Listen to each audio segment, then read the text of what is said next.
अस्सलाम वालेकुम friends, I hope you all are doing good. October का मंथ स्टार्ट होते ही सब बुलिश हो गए और अक्टूबर का मंथ हमेशा से बुलिश ही रहता है।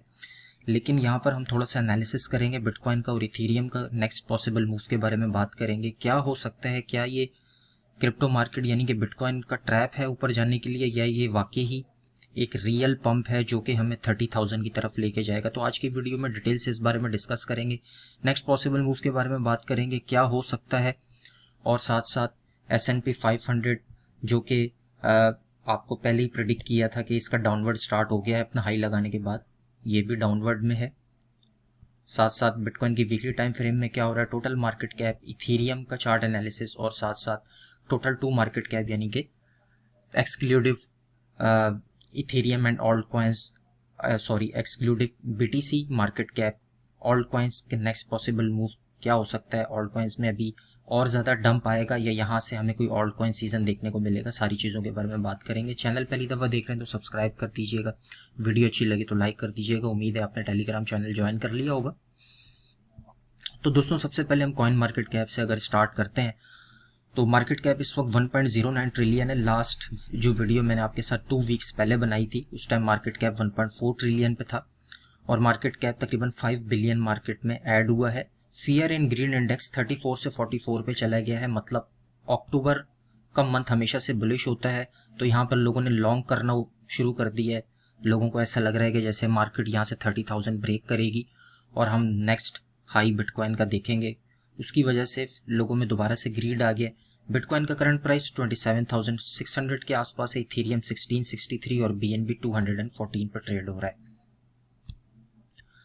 अगर हम दोस्तों सबसे पहले स्टार्ट करें S&P 500 से, तो वीकली टाइम फ्रेम का चार्ट S&P 500 का ओपन है, जो कि एक मेजर हमारे पास जो सपोर्ट बन रहा था 4400 का, जो कि काफ़ी दफ़ा मैंने पिछली वीडियो में आपको बताया था कि इसके चांसेस हैं कि ये नीचे की तरफ ब्रेक होगा और सक्सेसफुली S&P 500 नीचे की तरफ ब्रेक हुआ US गवर्नमेंट के शटडाउन की कॉल से। और आप देख सकते हैं ये सपोर्ट ब्रेक हुआ है, नीचे की तरफ सेकंड सपोर्ट के पास जा रहे हैं, जो कि हमारे पास बनता है 4200 के आसपास। मतलब S&P 500 को देखकर पहली चीज हमें ये समझ में आ रही है कि alt coins market cap still जो है वो एक डेंजर जोन में है और हम नीचे की तरफ जा सकते हैं। S&P 500 पहला सपोर्ट ब्रेक किया है, सेकंड सपोर्ट के पास है और चांसेस हैं कि ये वाला सपोर्ट भी ब्रेक करके नीचे जाए। अब चलते हैं दोस्तों अपने मेन इंपॉर्टेंट टॉपिक की तरफ, जो कि है बिटकॉइन का डेली टाइम फ्रेम का चार्ट। यहाँ पर अगर हम गौर करें तो हमें कुछ रेजिस्टेंस देखने को मिल रहे थे। पहला रेजिस्टेंस हमें यहाँ पे मार्च में देखने को मिला, उसके बाद फिर सेकंड हमें मई में ये रेजिस्टेंस देखने को मिला सेम। थर्ड रेजिस्टेंस हमें रिसेंटली सितंबर 6 को देखने को मिला और फोर्थ रेजिस्टेंस जो कि बार बार बिटकॉइन एक ही रेजिस्टेंस के पास जाके रिजेक्शन ले रहा है, वो है एरिया 28,500 से लेके 29,000 का एरिया। लास्ट वीडियो में भी आपको यही बताया था कि अगर बिटकॉइन पंप होता है 26,000 के आसपास ट्रेड हो रहा था जब मैंने लास्ट वीडियो बनाई, आपसे कहा था कि अगर बिटकॉइन ऊपर जाता है तो 28,500 से लेकर 29,000 का जो एरिया है, यहाँ से हमें एक रिजेक्शन देखने को मिल सकता है बिटकॉइन को। क्योंकि अगर हम पास्ट में जाएं तो लास्ट 4 मंथ से बिटकॉइन इसी रेजिस्टेंस से यानी कि 28,500 से बार बार रिजेक्शन लेता है। तो यहाँ पर अगर BTC अगर इसको ब्रेक करता है अच्छे वॉल्यूम के साथ 29,000 के ऊपर और वापस से इसी को रीटेस्ट करता है डेली टाइम फ्रेम में, तो फिर हमारा नेक्स्ट टारगेट 30,000 के पास होगा, जिसके चांसेस बहुत कम है। यहाँ पर अगर हम गौर करें तो बिटकॉइन का प्राइस डेली टाइम फ्रेम में एक डोजी कैंडल बनाई है बिटकॉइन ने, यहाँ से वापस से 29,000 के पास आ सकता है बिटकॉइन और फिर वहां से हमें एक स्ट्रॉन्ग रिजेक्शन देखने को मिल सकता है अक्टूबर के मंथ में ही। इसको थोड़ा सा और डीपली एनालिसिस करेंगे क्योंकि डेली टाइम फ्रेम में इनकम्प्लीट एनालिसिस था। अगर हम वीकली टाइम फ्रेम में देखें दोस्तों तो हमारे पास एक M पैटर्न बन रहा है जिसको हम हेड एंड शोल्डर पैटर्न भी कहते हैं। हेड एंड शोल्डर पैटर्न क्या होता है, लास्ट वीडियो में भी बताया था। ये हमारे पास हेड होता है, राइट शोल्डर, लेफ्ट शोल्डर और बीच में हमारे पास हेड होता है। जब भी ये वाला चार्ट पैटर्न फॉलो होता है किसी भी कॉइन में, बिटकॉइन में, तो उसके चांसेस होते हैं कि जो उसकी मेजर सपोर्ट है वो उसको ब्रेक करके नीचे जाए। तो यही chart pattern weekly time frame में अगर हम बिटकॉइन में देखें तो बनता हुआ हमें नजर आ रहा है। अगर मैं आपको इसको ड्रॉ करके दिखाऊं तो ये हम यहाँ पर इसको, तो हमारे पास दोस्तों एक हेड एंड शोल्डर पैटर्न बन रहा है। किस तरह, अगर मैं यहाँ से इसको ड्रॉ करूँ तो ये हमारा हो गया लेफ्ट शोल्डर, उसके बाद फिर हमारा ये हो गया हेड। अगर हम दोबारा इसको ड्रॉ करते हैं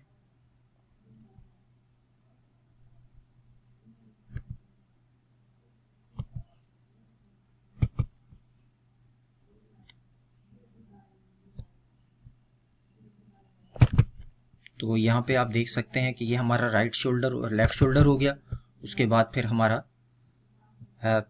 हेड हो गया और ये हमारा हो गया राइट शोल्डर। तो यहाँ पे मैंने आपको प्रेडिक्ट किया था कि बिटकॉइन का प्राइस वापस से थोड़ा सा ऊपर जा सकता है। अगर आपको प्रूफ देखना है तो आप मेरी लास्ट वीडियो जो 10 डेज बिफोर मैंने बनाई थी उसमें जाके आप देख सकते हैं, आपको उस चीज़ का प्रूफ भी मिल जाएगा कि आपको बताया गया था कि यहाँ पे एक एम पैटर्न बन रहा है वीकली टाइम फ्रेम में, जो कि बेयरिश पैटर्न होता है। और अगर बिटकॉइन ऊपर जाता है तो 28,500 के पास हमें एक head and shoulder pattern formation बनता हुआ नजर आ रहा है। तो यहाँ से चांसेस हैं कि अगर बिटकॉइन 29,000 का एरिया नेक्स्ट सेवरल डेज में अगर ब्रेक नहीं करता तो ये head and shoulder pattern apply होगा और वापस से हम इसी सपोर्ट के पास आएंगे 24,900 के पास। और फिर चांसेस हैं कि इसको हम ब्रेक करके नवंबर और दिसंबर के मंथ में हम नीचे वाले सपोर्ट के पास जाएं, जो कि 23,000 से लेकर 24,000 का एरिया है।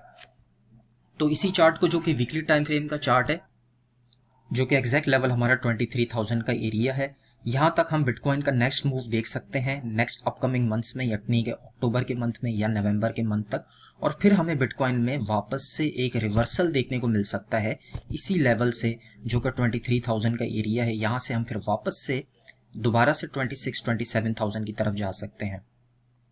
अब यहाँ पे पॉसिबिलिटी यही है, अगर बिटकॉइन 29,000 का एरिया ब्रेक करके ऊपर होल्ड करता है तो फिर हम 30,000 और 31,000 की तरफ जाएंगे, लेकिन इसके चांसेस मैंने आपको बताया कम है। ज़्यादातर चांसेस हैं कि बिटकॉइन यहाँ से रिजेक्शन ले, इसी सपोर्ट के पास आए हेड एंड शोल्डर पैटर्न को फॉलो करते हुए, और अगर अब इस सपोर्ट के पास आया तो डेफिनेटली इसको ये ब्रेक करेगा और हम 23,000 की तरफ जाएंगे। इसी को अगर हम कंपेयर करें इथेरियम के चार्ट के साथ, तो इथेरियम जैसे कि बिटकॉइन को फॉलो करता है, तो इथेरियम में भी सेम एक M pattern head and shoulder pattern बन रहा है और वापस से इसी सपोर्ट के पास आएगा। अगर बिटकॉइन आया, जो कि 1500 का एरिया बनता है इथेरियम का, और अगर इस दफ़ा बीटीसी नीचे आता है और इथेरियम भी यहाँ पर आता है, तो चांसेस हैं कि इथेरियम भी अपना 1550 का या 1500 का जो सपोर्ट है इसको ब्रेक करके नीचे 1300 1200 की तरफ हम लोग जाएं। अब एंड में बात कर लेते हैं दोस्तों पहले बिटकॉइन डोमिनेंस की, क्योंकि बहुत सारे दोस्तों के जहन में ये क्वेश्चन होता है कब हमारे ऑल्ट कॉइन्स ऊपर जाएंगे, कब हमें ऑल्ट कॉइन्स में रैली नजर आएगी, कब हमें प्रॉफिट होगा। तो अगर हम बिटकॉइन डोमिनेंस का वीकली टाइम फ्रेम का चार्ट देखें तो यहाँ पर भी हमें एक लोअर हाई बनता हुआ नजर आ रहा है।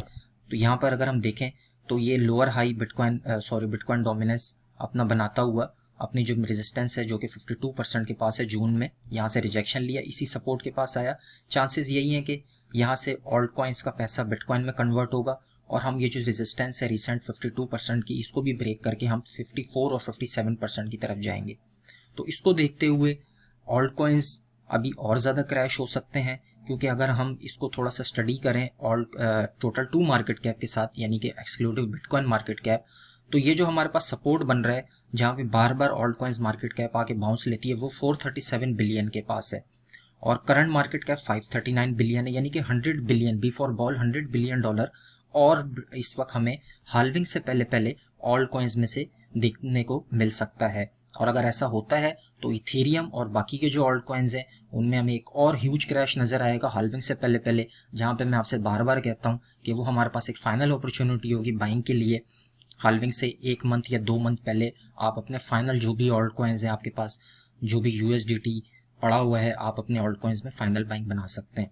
तो यहाँ पर चांसेस यही हैं कि अभी ऑल्ट कॉइन्स में हमें एक और क्रैश देखने को मिलेगा नेक्स्ट 4-5 मंथ्स के अंदर अंदर। अभी हमें यहाँ पे बिल्कुल भी बुलिश नहीं होना, मार्केट कहीं भी नहीं जा रही है हाल्विंग से पहले पहले। अभी 20,000 से लेके 27,000 के एरिया जो है, इसी में हम नेक्स्ट 4-5 मंथ्स तक इसी रेंज में हम रह सकते हैं। मैक्सिमम 29,000 तक हम जा सकते हैं, 30,000 तक, और वहाँ से वापस से चांसेस हैं कि मार्केट रिजेक्ट हो और एक दफ़ा हम लाजमी पॉसिबिलिटी बहुत ज़्यादा है कि 20,000 या 18,000 का एरिया बिटकॉइन हाल्विंग से पहले रीटेस्ट करे। तो ये थी आज की ओवरऑल वीडियो। होपफुली आपको एनालिसिस अच्छा भी लगा होगा। लाइक ज़रूर कर दीजिएगा। मिलते हैं इंशाल्लाह नेक्स्ट वीडियो में। टेक केयर, अल्लाह हाफिज़।